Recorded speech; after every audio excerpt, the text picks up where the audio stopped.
महाराज जी ये रथ का जो वर्णन किया भगवान ने, रथ और रथी का, और राम ने जो वर्णन किया, क्या दोनों एक ही हैं?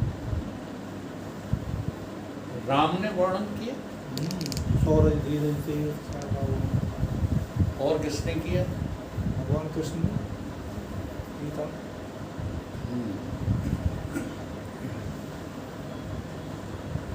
देखो ऐसा होता है कि एक ही जो है वस्तु का भिन्न भिन्न प्रकार से कहना, एक ही वस्तु है। जैसे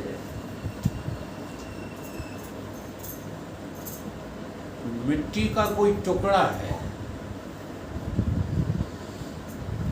अब उस टुकड़े को कोई तो ढीला कहता है, और कोई उसका दूसरा नाम कह दे, कोई तीसरा नाम कह दे। तो राम जी जहाँ पर जो है वर्णन कर रहे हैं युद्ध के, हाँ, वहाँ पर जो है साधना की दृष्टि से कर रहे हैं।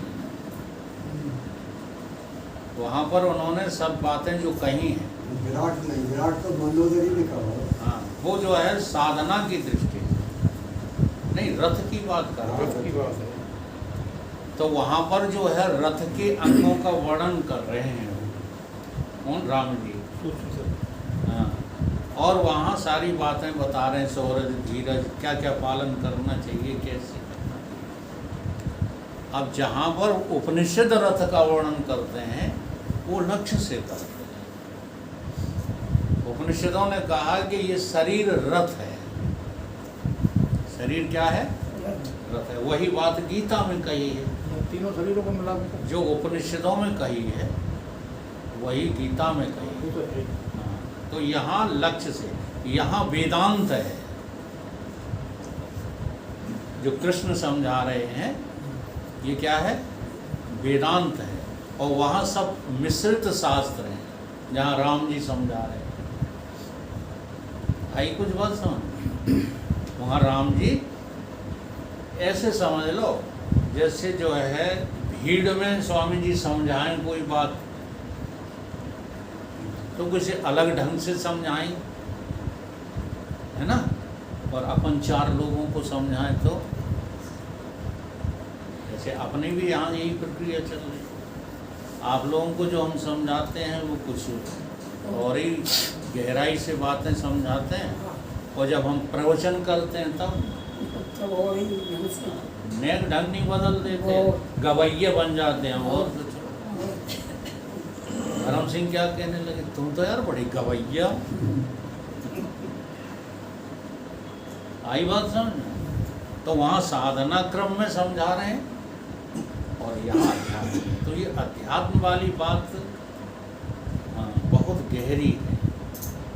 यहाँ जो है भगवान कृष्ण इसको रथ बता रहे हैं, और इसमें जो बैठा है उसे रथी बता रहे हैं। जो इसमें बैठ करके यात्रा कर रहा है वो कौन है? वो रथी है। अब बुद्धि को यहाँ कह रहे हैं सारथी। बुद्धि तुम्हारी कौन है? सारथी है। मन क्या है? लगाम है। इंद्रियां क्या है? घोड़े हैं। और विषय क्या है? इसके चलने का रास्ता है। इस तरह से इस रथ का यहाँ जो है वर्णन किया गया है। अब इस रथ में तुम्हारा सारथी जोरदार होना चाहिए। सारथी 2 प्रकार के होते हैं। एक होता है जोड़ने वाला, क्रॉस करने वाला, वो कौन है? कृष्ण। और दूसरा होता है काटने वाला, वो कौन है? शल्य। शल्य जो बैठा है वो कर्ण के रथ पे बैठा है, जो कर्ण को पतित कर रहा है, कर्ण को मृत्यु की तरफ ले जा रहा है। और अर्जुन के रथ पर बैठा है कौन?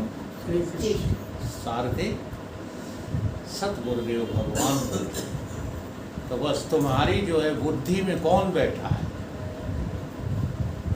जगत के बताने वाले, जगत की जो है तरफ खींचने वाले बैठे हैं, जो जगत की तरफ खींचने वाले बैठे हैं वो कौन है?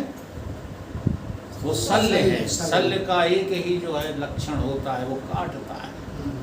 शल्य चिकित्सा सुनी है? हाँ, तो वो काटता है, काटने पीड़ने का काम करता है, यानी विषमता पैदा करता है। संसार के जितने भी कर्म हैं सब क्या लाते हैं? विषमता लाते हैं। विषम गरल, हाँ, विषमता क्या है? गरल है। गरल माने विष है, विषम गरल। अब इस विषमता को पान करना है शंकर भगवान की तरह। विषम गरल जय पान कर जलत सकल सुर। और उसको भगवान शंकर ने सहज में धारण कर लिया है। को कृपाल शंकर सरस अवई कला है। तुम शंकर हो परंतु तुम अपने आप को, अपनी स्थिति को समझे ही नहीं रहे। इसलिए इस विष के द्वारा क्या हो रहे? मारे जा रहे। नहीं तो इस विषमता रूपी विष को यदि तुम कंठ में धारण कर लो तो ये विषमता रूपी विष भी अमृत बन जाए। तो विष हम कहाँ जो है ले जाते हैं? पेट में ले जाते हैं। सारा विष कहाँ ले जा रहे हैं? पेट में ले जा रहे हैं। और अमृत कहाँ है? कंठ में अटका है। अभी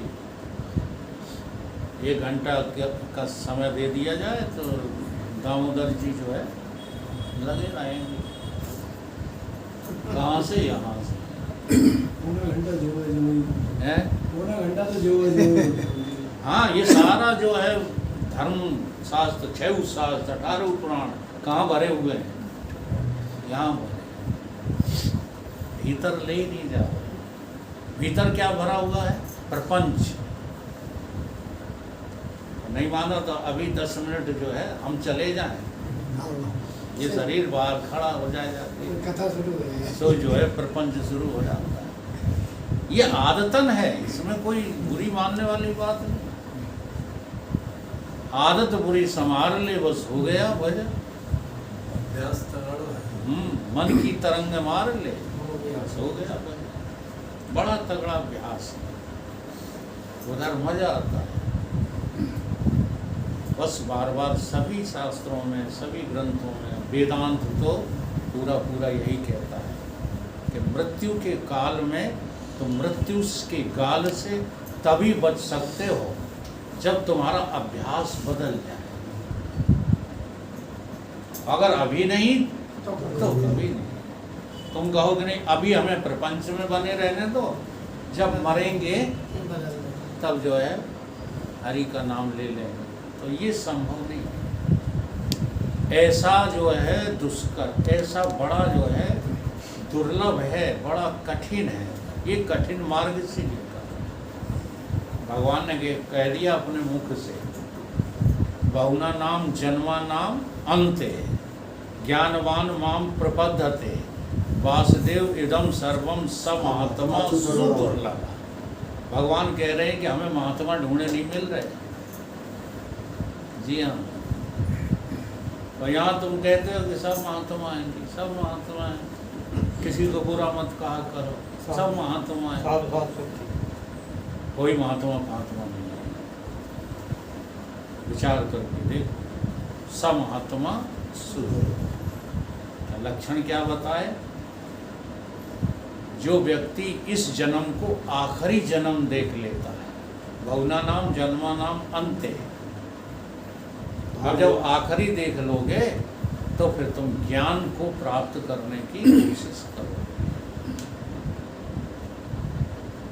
मीराबाई कहती हैं कि हमने जो पाया है वो संसार में किसी के पास नहीं। पायो जी मैंने, अब तुम किसको राम रतन कहते? ये संजय को ने चिल्लाए ले सड़क पे, इसी को राम रतन कहते। बजाय प्रभात फेरी की रात्र फेरी लगाने लगे। अरे कम से कम शास्त्रों का कहो पालन तो करो महाराज। लग रहे। हाँ, देखो निशाचरों के काम करते हैं। उल्टा हो रहा हो। हैं? सुबह तो सुनीति के सुबह नहीं प्रभात फेरी है ही बाबू, नाम ही नाम ही प्रभात है। फेरी। हम तो कहते हैं चौधरी साहब उनके सामने प्रस्ताव रखो कि 4 बजे सुबह जाग कर आओ, किसी को दिखाने के लिए थोड़ी फेरी लगाई 4 जाए। बजे तो कोई भी व्यक्ति आएगा ही। हाँ, एक होगा। तब है हम कहें कि तुम अब शास्त्र सम्मत साधना कर रहे हो, ये तो तुम्हारी मनोमुखी साधना कि हमें 4 मोहल्ला वाले देखें कि हम बड़े धर्मात्मा खाना हैं। खाने के पहले या बाद में? हैं? खाना खाने के पहले या बाद में फेरी लेनी? नहीं कुछ भी हो उससे प्रभाव नहीं, अब फेरी ये नहीं जो है। लोग तो बात का मतलब ही नहीं बात है। तक शाम वाली चलो इसको फेरी- बंद खाना तो बाद में।